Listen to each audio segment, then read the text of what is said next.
Kumusta po kayo? Bago po ang lahat, first things first.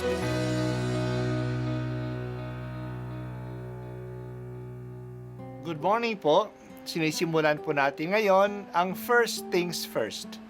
At dito po, tinatalakay natin sa unang bahagi ng umaga natin ay ang first readings na binabasa po sa banal na misa.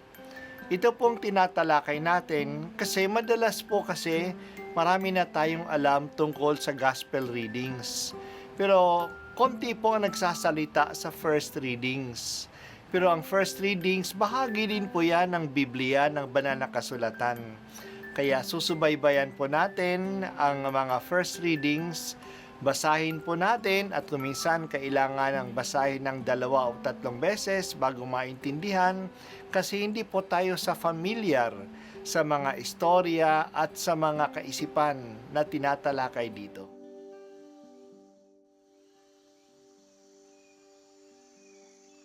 Ang pagbasa mula sa mga gawa ng mga apostol. Noong mga araw na iyon, may mga Hudyong dumating doon mula sa Antioquia at Iconio. Sinulsulan nila ang mga tao laban kay Pablo at kanilang binato siya. Pagkatapos, kinaladkad siya palabas ng bayan sa pag-aakalang patay na. Subalit nang paligiran siya ng mga alagad, nagtindig si Pablo at pumasok sa lungsod. Kinabukasan, nagtungo sila ni Bernabe sa Derbe.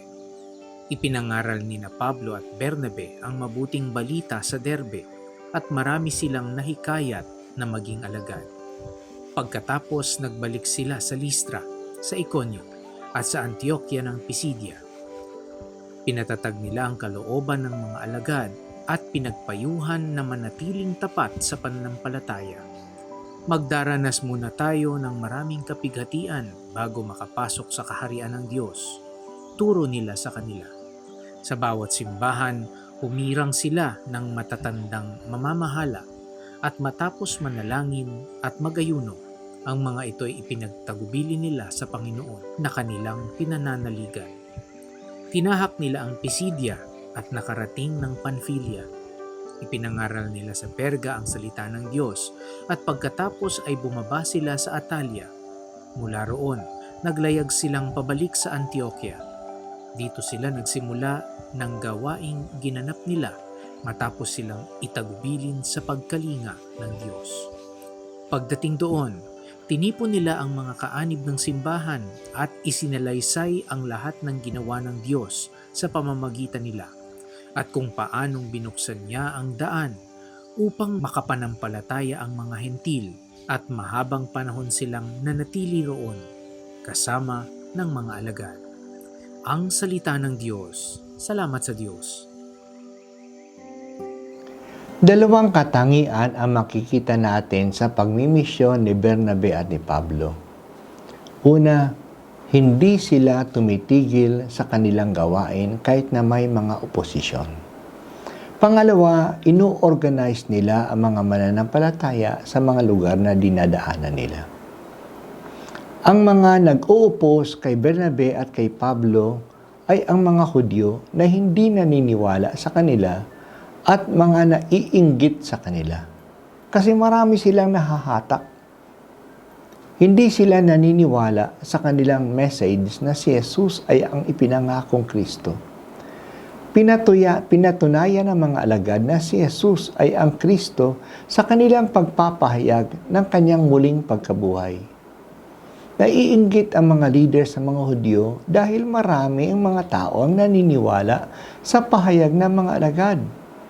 Kadalasan, ang karamihan sa mga naniniwala ay ang mga tinatawag na God-fearers. Ito ay ang mga Griego na hindi nga Hudyo pero sumasama sa pagsamba sa mga sinagoga. Hanga sila sa katuruan ng mga Hudyo pero hindi pa sila handang magpatuli at sumunod sa mga ritual ng mga Hudyo. Naiinggit ang mga kaaway na dumadami ang mga tumatanggap sa mga apostol. Kaya iniintriga nila ang dalawa at sinusulsulan ang mga tao laban sa kanila.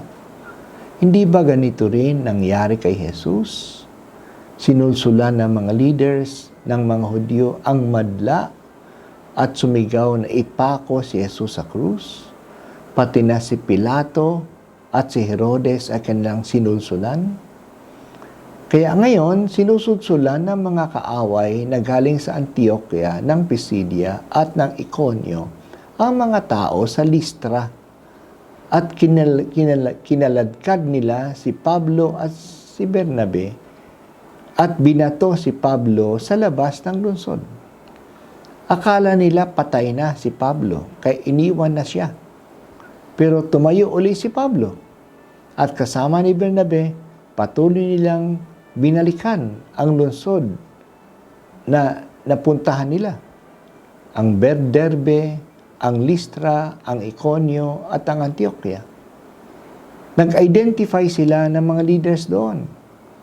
Itinalaga ang mga ito sa pamunuan ng mga bagong communities na naitayo at pinalakas ang loob ng mga mananampalataya.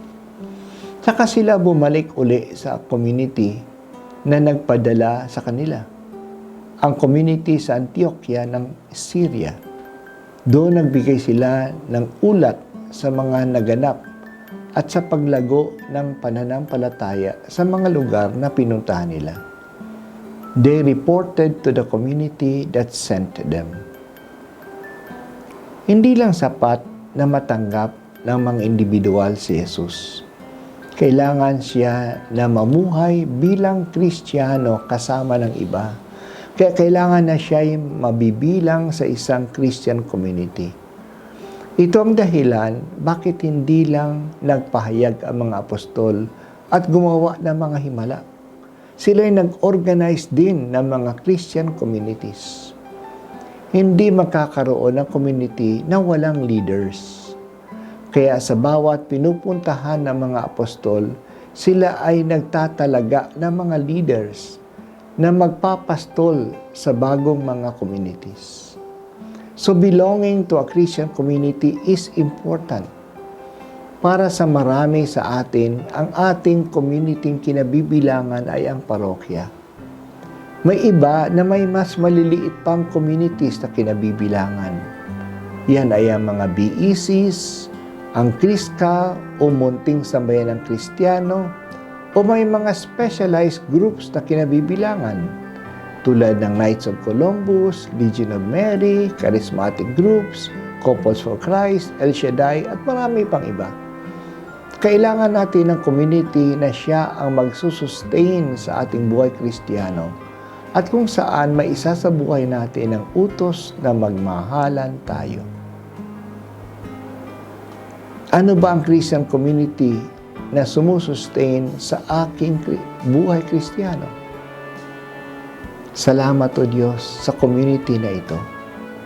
Talagang kailangan namin ang iba upang manatiling malakas ang aming pananampalataya at lumago ito. Kailangan namin ang sama-samang pagsasabuhay ng utos ng pananampalataya at pag-iibigan.